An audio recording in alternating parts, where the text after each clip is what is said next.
Hello guys! అందరెలా ఉన్నారు?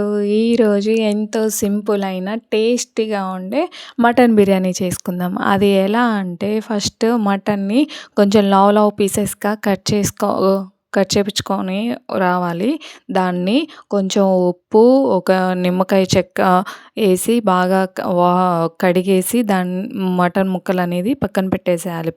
ఒక 5 నిమిషాలు పక్కన పెట్టిన తర్వాత దాంట్లో నీళ్లు లేకుండా తీసుకొని ఒక బౌల్‌లో మనం ఆహ్, మ్యాగ్నేట్ చేసుకోవాలి. అది ఎలా అంటే తగినంత ఉప్పేసుకోవాలి. తగినంత ఉప్పేసుకొని అలాగే ఒక టేబుల్ స్పూను పసుపేసుకోవాలి. తర్వాత ఒక 2 స్పూన్లు కారం ఏసుకోవాలి. కారం ఏసుకున్న తర్వాత ఒక టేబుల్ స్పూను ధనియాల పౌడరు, ఒక టేబుల్ స్పూను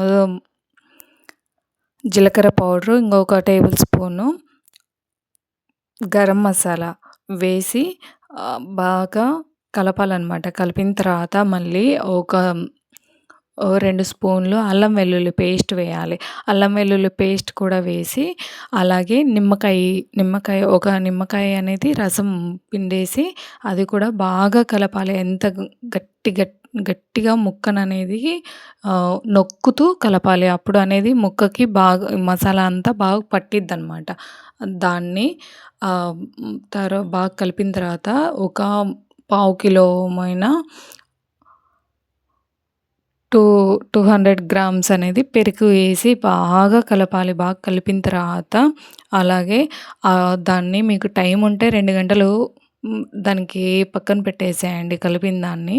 టైం లేకపోతే అలాగే చేసేసుకోవచ్చు. ఎలా అంటే కుక్కర్‌లో మనం బాగా కలిపి పెట్టాం కదా మటన్ అనేది, పెరుగు అవన్నీ ఏసేసి కుక్కర్‌లో వేసేసి ఒక 4 విజిల్లు మంట అనేది మీడియం ఫ్లేమ్‌లో పెట్టి 4 విజిల్స్ అనేది రానియాలి. రానిచ్చిన తర్వాత అది ఉడుకుతూ ఉంటుంది. మనం ఇక్కడ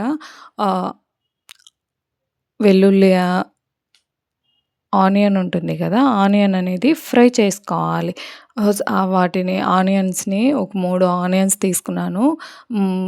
మరీ లావుగా కాకుండా, మరీ సన్నగా కాకుండా కట్ చేసుకొని కొంచెం ఆయిల్ ఏసి దాంట్లో ఆనియన్ వేయాలి. ఆనియన్ ఏసిన తర్వాత ఆనియన్‌ని బాగా దాంట్లో ఒక స్పూన్ అనేది సాల్ట్ ఏయాలనమాట. సాల్ట్ ఏస్తే ఆనియను ఫాస్ట్‌గా ఏగిపోతాయి.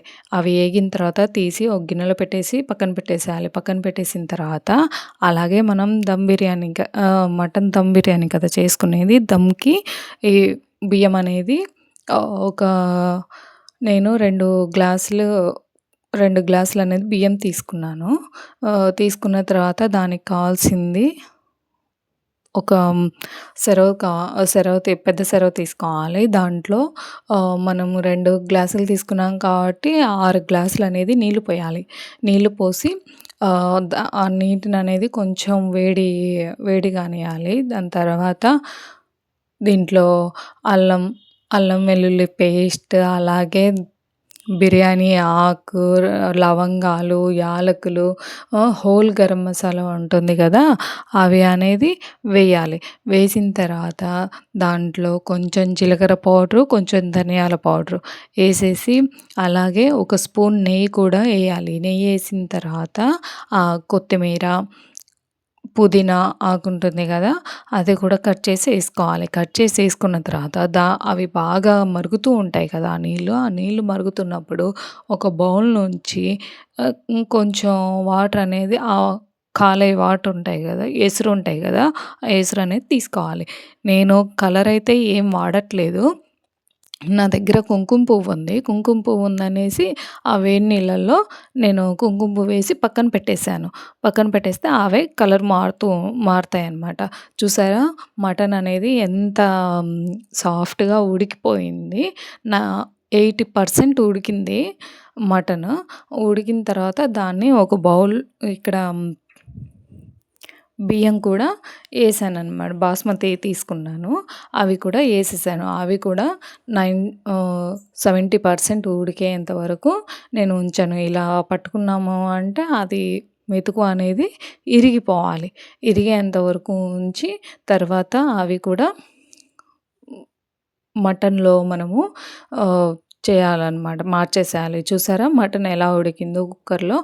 దాన్ని ఇప్పుడు మనం మటన్ దమ్ బిర్యానీ దేంట్లో అయితే కొంచెం పెద్దది తీసుకోవాలనమాట. పెద్దది నా దగ్గర అయితే బిర్యానీ పాట్ ఉంది. దాంట్లో చేస్తున్నాను. ఆ పాట్‌లో అనేది మటన్ మొత్తం ఏసేసాను. తర్వాత ఉడికింది కదా! అన్నం కూడా 70% ఉడికింది గదా! అది కూడా ఏసేసి మొత్తం 1/1 లేయర్ లాగా ఏసాననమాట. ఏసిన తర్వాత దాని పైన గీ ఏసాను.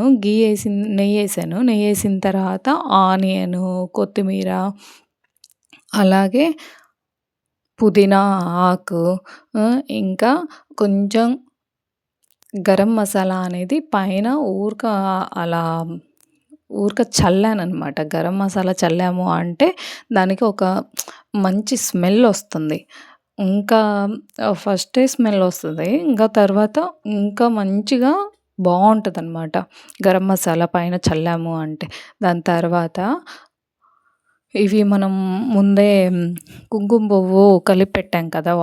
ఆ వాటర్ అనేది ఎయ్యాలనమాట. ఎందుకంటే అవి కలర్‌లాగా బావుంటుంది. కలరు వచ్చినట్టు. ఇంకా అంతే.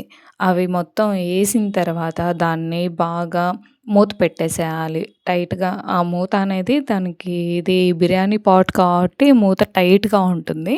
అది పెట్టేసి ఒక 10 మినిట్స్ మీడియం ఫ్లేమ్‌లో అలాగే గ్యాస్ మీద పెట్టేసేయాలి. 10 మినిట్స్ పెట్టిన తర్వాత మళ్ళీ నేను ఇవి చపాతీ చేసే ప్యాన్ ఉంటది కదా!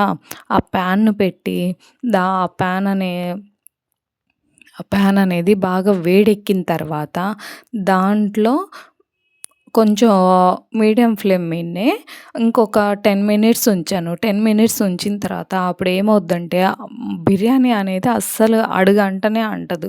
ఎందుకంటే అది ఓన్లీ సెగ మాత్రమే వస్తుంది కదా! అందుకననమాట. అప్పుడు బిర్యానీ మాడకుండా, అడుగంటకుండా ఎంత మంచిగా మొత్తం నీళ్ళన్నీ ఇంకిపోయి చాలా బావుంటుంది. స్మెల్ కానీ అసలు మూత తీస్తే స్మెల్ చూసారా ఎంత బాగా వచ్చిందంటే అంత బాగొచ్చింది. మీరు కూడా ట్రై చేసి మీకెలా వచ్చిందో, మీకు ఈ రెసిపీ నచ్చిందా లేదా అనేది నాకు కామెంట్ బాక్స్‌లో కామెంట్ చేయండి. ప్లీజ్ సబ్స్క్రైబ్ చేసుకోండి.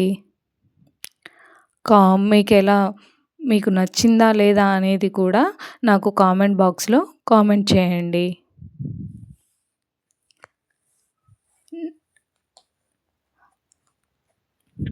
ఈ రెసిపీ కనుక మీకు నచ్చినట్టయితే మీకు